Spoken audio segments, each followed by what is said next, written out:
Hey y'all, it's Sharon and I'm back to share another policing experience with you guys. If you're new to the channel, I'm a retired detective. I worked for 20 years for a southeastern city in the US, and I was also in the military. I am sharing my military experiences along with my policing experiences and my perspective in hopes of helping others in similar situations. And with that being said, the title, The Energy You Give, it's loosely based on one of my favorite rappers, Tupac, and he had Thug tattooed across his abdomen. And a lot of people, we know what that means, the hate you give. The energy that you give to a situation while policing can mean life or death or sometimes. Here's what I mean. In terms of getting a dispatch call, I get a call and it's about a brother and sister fighting about college. On my way to the call, I'm thinking about, okay, brother, sister, college, so they got to be at least maybe 17 to 21. I'm thinking peacekeeper when I get to the call. Of course, I'm going to make sure it's safe, nobody's hurt and all that good stuff. And again, I'm the peacekeeper. I'm thinking peacekeeping. So the energy that I'm going to bring to that situation is one of a peacekeeper. I can honestly say in the first probably 7 years of my career, no, I didn't do that. And the reason why I didn't do that, because again, I'm taught in the academy to always what if this, what if that, what if that. You were given a huge, I think it was called the field manual. It was huge. Like every situation you could probably think of was in that book. And if you didn't know what to do, you looked in the book. But they always taught you to what if. They also taught you to, as they called it, see it all the way through to prosecution. From the time you get there, excuse me, make an arrest, up until you're sitting in court testifying. I would do all those things. Now, take the same dispatch call about the brother and sister fighting about college and the energy that I'm bringing in the mindset of, okay, I got to play this out all the way to court. So now somebody's got to go to jail. In my mind, somebody's going to jail. I'm going to figure out who the aggressor is. If there was any pushing or anything like that, somebody's going to jail. See the energy? Different, right? So in my mind, I'm always what ifing. What ifing creates a lot of fear for stuff, things that haven't even happened yet.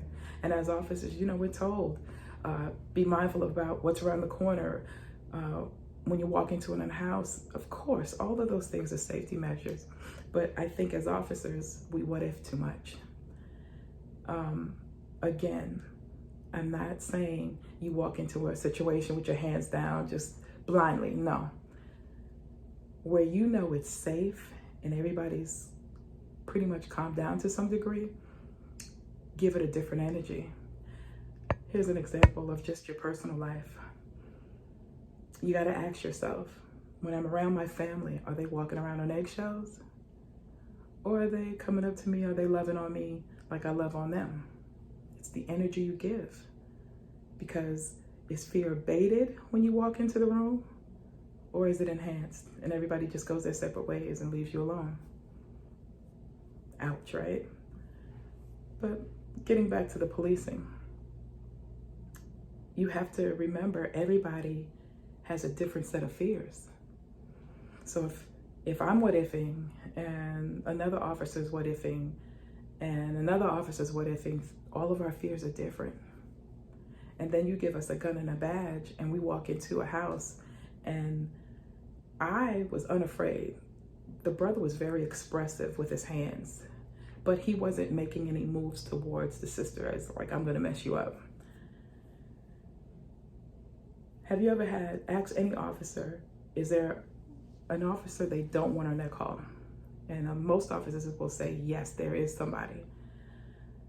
I get to that same call, brother, very expressive with his hands, he's upset, fists clenched and everything, but he's not making any aggressive moves towards his sister. I'm not afraid of that. But the next officer might be. And really doesn't understand body language. Or maybe they do to some degree, but they think clenched fist and yelling means it's about to escalate. What about that officer? And then I get people asking me the rules, if you will, for interpretation abroad, because yes, as an individual, I said it before, my discipline when it comes to going hands-on or taking out my gun is different to the next officer. I might not be afraid of the clenched fist and the yelling, but another officer might be. And then they take it a step up in their mind. Now I got to go put hands on this person, which is going to escalate even further. And there you have it. So I always try to manage to watch the energy I bring, especially if I'm there by myself. I'm watching the energy and trying to de-escalate, if you will. Now, mind you, I said the first probably 7 years, I wasn't de-escalating nothing. Everybody going to jail with that mindset, even grandma. So I just want to share that with you guys. Watch the energy you bring, even in your personal life. Watch the energy that you give to a situation. And with that being said, always remember, guys, you don't necessarily have to go through a thing to learn from it. Take a look at our online store. The link is in the description. I have created some notebooks. The links for those are in the description. And be safe, everybody. Talk to you later. Bye.